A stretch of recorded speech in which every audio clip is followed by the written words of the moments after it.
Good morning, class 7th. Students, we are on chapter number 2, New Kings and Kingdoms, and today's topic is Prashastis and Landlords. So, प्रशस्ति का मतलब किसी की तारीफ़ करना, और राजा क्या है अपनी प्रशस्ति करवाएगा ताकि वह जनता को ये बताए कि उसने क्या क्या अच्छे काम किए, बुरे तो कोई लिखवाएगा नहीं। तो प्रशस्ति क्या है? Detail about rulers and valent and victorious victory, उनकी विजयी, वो कितने ज़्यादा विजयी हैं, कितने ज़्यादा बहादुर हैं, उन्होंने किन किन वॉर्स में पार्टिसिपेट किया, क्या क्या अच्छे काम किए, वो क्या है वो प्रशस्ति के अंदर राइट डाउन करवाएंगे। अब वो प्रशस्ति कंपोज कौन करता है? सो प्रशस्ति was compose by Brahmins. Brahmins उन प्रशस्तियों को लिखते हैं। ब्राह्मण्स को जब ये प्रशस्ति लिखते हैं तो उन्हें रिवॉर्ड दिया जाता है, उन्हें पुरस्कार दिया जाता है, और पुरस्कार में उन्हें क्या दिया जाता है? लैंड दी जाती है, ज़मीनें दी जाती हैं। अब जब किंग ने उनको ज़मीन दी ब्राह्मण्स को, तो अब जो भी ग्रांट उन्होंने किया, मतलब जो भी उन्हें दिया, अब उसका रिकॉर्ड भी रखना पड़ेगा। तो वो रिकॉर्ड रखा जाता है कॉपर की प्लेट्स पे। पहले तो प्रशस्ति लिखवाई, उसके बाद जब ब्राह्मण्स को रिवॉर्ड देते हैं, मीन्स उन्हें पुरस्कार देते, पुरस्कार के बारे में भी जो लेखा जोखा होता है वो भी कॉपर प्लेट्स के अंदर वो लिखते हैं, ताकि पता चले कि किस किस को क्या दिया है राजा ने ना। अब फेमस प्रशस्ति की बात करें तो एक फेमस प्रशस्ति है जो कि ग्वालियर एमपी में मिली थी, जो कि संस्कृत में रिटन है। वो किसके बारे में बताती है? Describe the exploits of Nagabhata. Nagabhata एक प्रतिहार किंग थे, उनके बारे में ये प्रशस्ति है। कहाँ मिली हमें? बाय द आर्कियोलॉजिकल सोर्सेस हमें मिली थी ग्वालियर में, जो कि कहाँ पर है? एमपी में, संस्कृत में लिखी गई है। Now we will move forward to a next topic which is Uttaramerur inscription.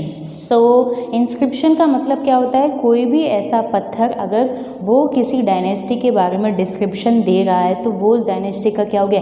Inscription हो गया। कोई भी लिखित सामग्री अगर हमें किसी भी चीज़ पे मिलती है वो क्या है? इंस्क्रिप्शन। सो उत्तरामेरूर इंस्क्रिप्शन चोला डायनेस्टी के बारे में, जो कि तमिलनाडु में है, वो बताती है कि उनके जो रूलर्स हैं,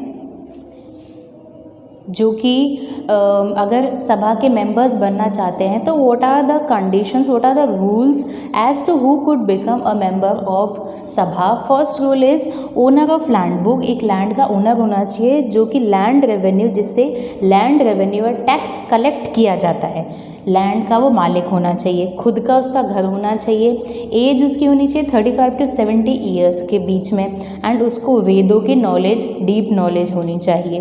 well versed in administrative manners and honest. वो सारे काम को संभालने वाला होना चाहिए, तभी तो वो सभा का मेंबर बनेगा, अदरवाइज हम किसी को भी नहीं बना सकते। एंड ही और she should be honest. Honesty is the best policy. तो ऑनेस्ट बिल्कुल होना चाहिए। और भी कुछ पॉइंट्स हैं that I am describing to you.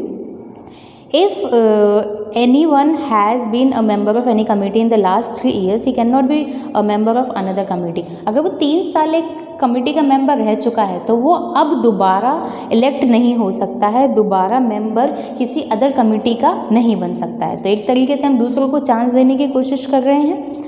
Now one who has not submitted his accounts and those of his relatives cannot contest elections. किसी के रिलेटिव अगर लगे हुए हैं तो वो इलेक्शंस में पार्टिसिपेट नहीं कर सकता है। पैसे की जो मनी की बिल्कुल हम कहें ईमानदार होना चाहिए, ऐसा नहीं है कि रिश्वतखोर वाला इंसान सभा का मेंबर बन जाए। अब हम देखेंगे the types of land and taxes, and उसी के साथ हमारा चैप्टर कंप्लीट हो जाता है। So now we will see the types of land and taxes. Chola inscription में जो लैंड एंड टैक्सेस है उनको मेंशन किया गया है। So first is Vellanvagai, land belong to non Brahmins.